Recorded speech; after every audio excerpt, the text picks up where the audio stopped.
As we have noted in previous lectures, a market is a decision-making institution where buyers and sellers negotiate the price for a particular good or service. However, there are many different market structures, and by that I mean market structure refers to the type and level of competition that exists in various markets. So the market structure is a type of competition that exists in various markets. Now at the moment there are four main types of markets.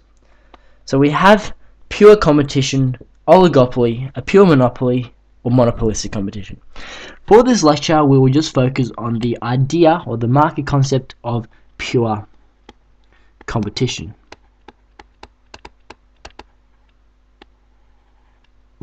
So let's look at the prerequisites of what a market should be if it is a perfect market. Now, it must have a lot of buyers and sellers. So the first condition is many buyers and sellers. And this means the power is in the hands of the consumers rather than the hands of the sellers. So here we have consumer sovereignty. And by this I mean that decisions are purely made by consumers and businesses will follow. And that's the way the market should be if we were to maximize our living standards. So we have many buyers and sellers. There is also a freedom to enter the market. So if a business believes that the market is profitable, then the business can reallocate their resources efficiently to enter the market. And there are no barriers to entry. So this is a subset of this. There are no barriers to entry. And that's what makes the pure market more effective than other markets, because there are no barriers to entry. So any producer who believes that market is profitable will enter the market.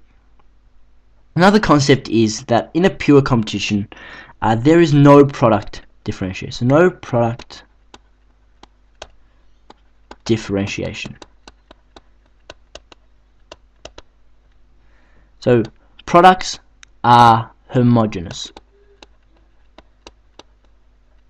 And that's a word that will pop up over the course of economics. So products are homogeneous. So therefore, consumers don't have to choose between the qualitative factors of products, but rather they would just choose products at the lowest price. So here effectiveness is due to low costs.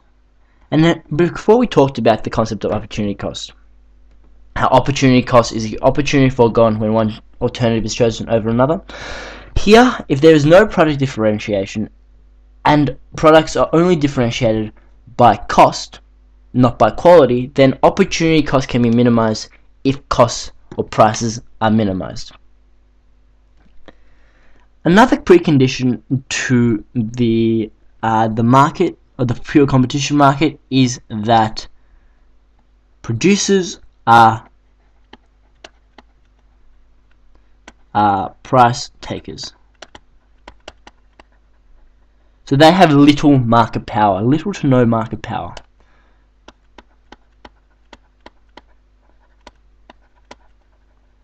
And this is an important concept because that means producers will try to satiate the needs and wants of consumers rather than existing to be profiteering or profit making.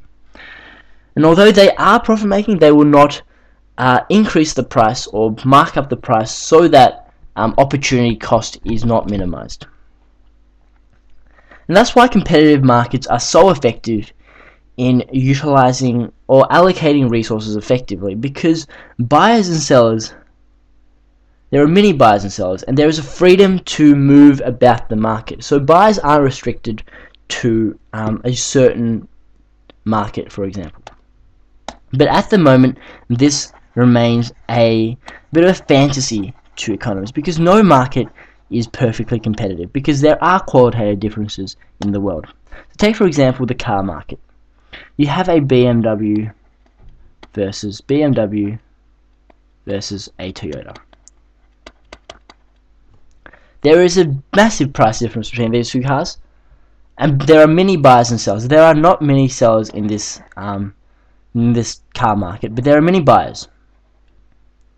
There is no freedom to enter this market because there are barriers to entry, and the barriers include a hefty price to pay to manufacture these cars. So there are no barriers. There are barriers to entry here. There is product differentiation because we feel that BMWs are more luxurious compared to Toyota. So there is a product differentiation across there. And producers are not price takers because they make a price and we are willing to pay that price. So if the BMW were, say, $50,000 and the Toyota $20,000, some people would be willing to pay the $50,000 here, even though the Toyota is very much cheaper, but the producers are not price takers. And so here we have another precondition of the pure competition, is that we have rational consumers. So rational consumers, this is a big one. Consumers aren't affected by changing tastes or other factors involved, or advertising, or any other factors involving that may distort their perception. So rational consumers exist in a pure competitive market, purely competitive market. Okay. So let's look at examples in real life that contain characteristics of a purely competitive market, and the only one that I can think of at the moment is the Queen Victoria market.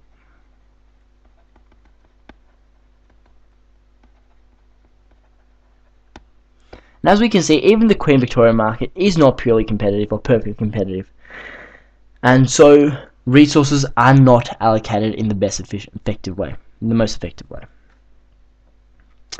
So here we've gone through the idea of pure competition. A pure competitive market is where there are many buyers and sellers, so consumer sovereignty rules. There is a freedom to enter the market if producers believe that resources are more efficiently allocated in the market, so there are no barriers to entry. There is no product differentiation, which means that products are homogeneous and it is low cost.